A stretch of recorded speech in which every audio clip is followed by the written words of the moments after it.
तेल अवीव पर खुर्रम शहर मिसाइलें गिर रही हैं। एक एक क्लस्टर बम को गौर से देखिए। ये टूटते हुए सितारे नहीं, मौत बरसाने वाले वो बम हैं जिसका इजराइल के पास कोई तोड़ नहीं।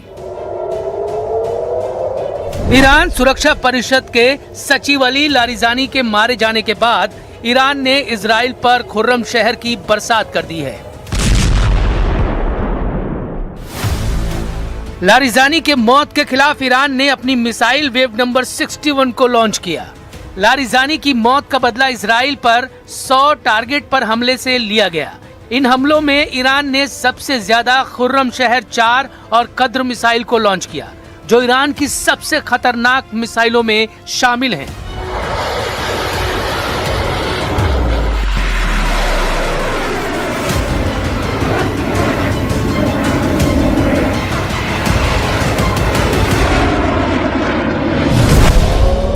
इनमें सबसे ज्यादा चर्चा खुर्रम शहर 4 की हो रही है, क्योंकि खुर्रम शहर जब आसमान में नजर आती है तो इजराइल के डिफेंस सिस्टम लाचार हो जाते हैं। इसके क्लस्टर बमों में छुपी है ईरान की असली ताकत। ये मैसेज ईरान लगातार दे रहा है। ईरान बता रहा है कि उसकी लीडरशिप यानी नेतृत्व एकदम खुर्रम शहर के वॉर हेड की तरह है। ईरान बता रहा है कि उसका एक लीडर खत्म होगा तो उसका दूसरा लीडर एक और क्लस्टर बम की तरह तैयार हो जाएगा और नया लीडर एक और क्लस्टर बम की तरह दुश्मन पर हमला करेगा। ईरान बता रहा है कि ये उसकी लीडरशिप का खुर्रम शहर मॉडल है। ईरान बता रहा है कि एक क्लस्टर मारोगे तो दुश्मन पर नया लीडर 100 क्लस्टर की तरह फूटेगा।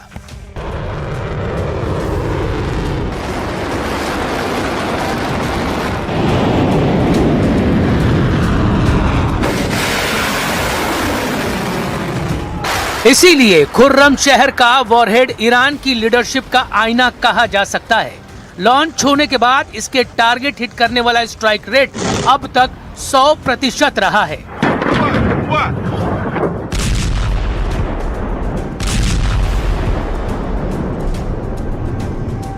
खुर्रम शहर मिसाइल से निकले क्लस्टर बम जमीन पर क्या कोहराम मचाते हैं।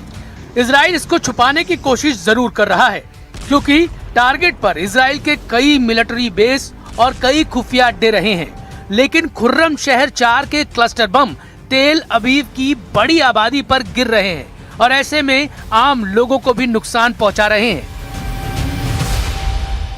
ईरान की तरफ से जो मिसाइल दागे जा रहे हैं उनमें है क्लस्टर बम, और वो क्लस्टर बम इसराइल में मचा रहे हैं तबाही। पिछले 3 दिनों से जगह जगह पे हमले हो रहे हैं और क्लस्टर बम की वजह से तबाही हो रही है। मैं इस वक्त नेकबा एरिया में हूं, ये इसराइल का एरिया है और यहाँ पे आप देख सकते हैं कि बिल्डिंग का क्या हाल हुआ है। यहाँ पे क्लस्टर बम की वजह से फिलहाल ऐसा लगता है कि इसराइल के पास क्लस्टर बम का तोड़ अभी तक नहीं है। Air defence system cluster bomb के सामने फेल हो रहा है।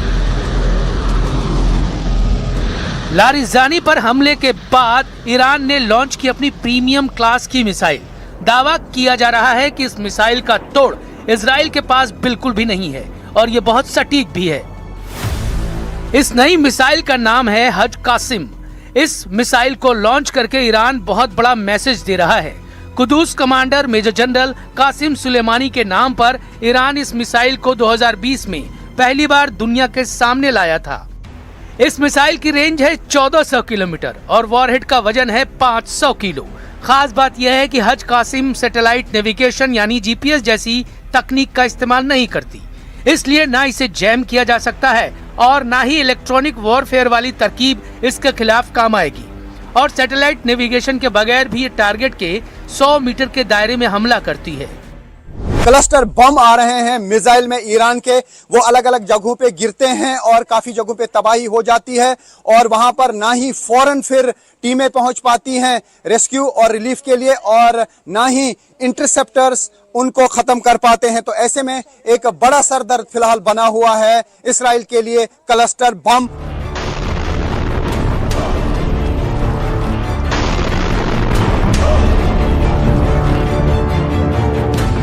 आईआरजीसी ने कह दिया है कि अब छोटे वॉरहेड नहीं बल्कि बड़े वॉरहेड वाली मिसाइल ही दागी जाएगी। रेवोल्यूशनरी गार्ड्स अब हर मिसाइल को 1000 किलो के वॉरहेड से लैस कर रही हैं। 1000 किलो का वॉरहेड यानी 1 टन का ऐसा बम जो जहां फटता है वहां हर चीज को धुएं और धूल में तब्दील कर देता है, जलाकर राख कर देता है। ईरान 1 टन के वॉरहेड के लिए 4 मिसाइलों का इस्तेमाल कर रहा है। पहली है खुर्रमशहर 4 और दूसरी है इमाद, तीसरी है सज्जिल और चौथी है शहाब 3। इन चारों मिसाइलों से अब ईरान लगातार इजराइल में सर्वनाश करने वाले अटैक कर रहा है।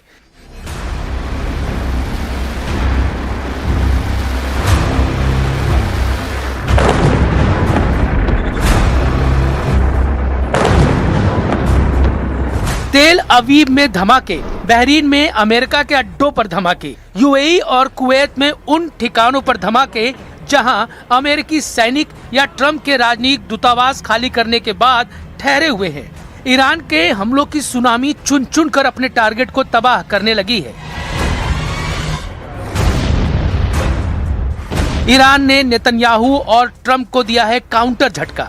ईरान ने ऐलान कर दिया है कि यह युद्ध अमेरिका और इजराइल ने शुरू किया था, लेकिन इस जंग को खत्म ईरान करेगा और इसके लिए ईरान की मिसाइल ब्रिगेड लगातार हमले कर रही है।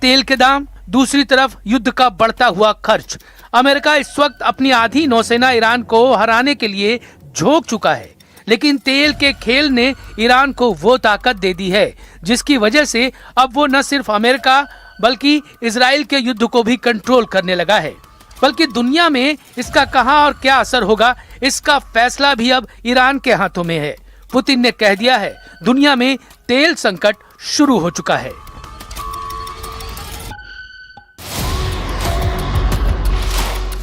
ईरान के खिलाफ अमेरिका और इजराइल का युद्ध जितना लंबा चलेगा, ये अमेरिका और यूरोप की अर्थव्यवस्था को उतना ज्यादा नुकसान पहुंचाएगा। साथ ही खाड़ी देशों का तेल उद्योग पहले ही पूरी तरह से ठप पड़ चुका है। लारिजानी और गुलाम रेजा सुलेमानी जैसे कमांडर अब नहीं रहे, लेकिन ईरान ट्रंप और नेतन्याहू का वो एहसास खत्म कर चुका है जिसमें ईरान पर हमला करने के बाद वहां सत्ता बदलने का जुनून था। ईरान की नई लीडरशिप अब खुर्रमशहर मिसाइल के वॉरहेड की तरह काम कर रही है, जिसमें 80 से ज्यादा क्लस्टर होते हैं और दुश्मन के खिलाफ एक क्लस्टर बम भी नाकाम हुआ, दूसरा क्लस्टर वार के लिए तैयार रहता है।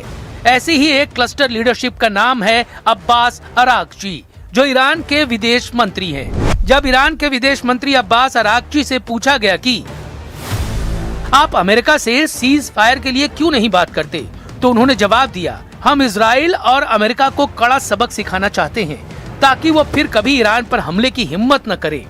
अरागची से एक और सवाल पूछा गया कि ऐसी रिपोर्ट है कि अमेरिका और इजराइल आपको भी तो खत्म करना चाहते हैं। अरागची ने जवाब दिया, मैं मौत से नहीं डरता, उन्हें मुझ पर हमला करने दीजिए।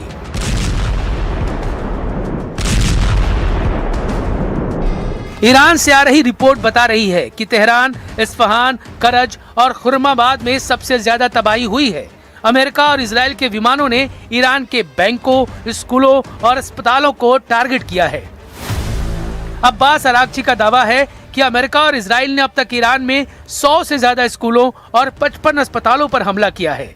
ईरान के स्वास्थ्य मंत्रालय की रिपोर्ट है कि अब तक हुए युद्ध में 1500 से ज्यादा लोगों की मौत हो चुकी है। इसमें कोई शक नहीं, अली लारिजानी के जाने से ईरान को बड़ा झटका लगा है। वो इसलिए क्योंकि ईरान के सर्वोच्च नेता रहे अली खमेनी ने खुद उनको इमरजेंसी वाली कमान सौंपी थी।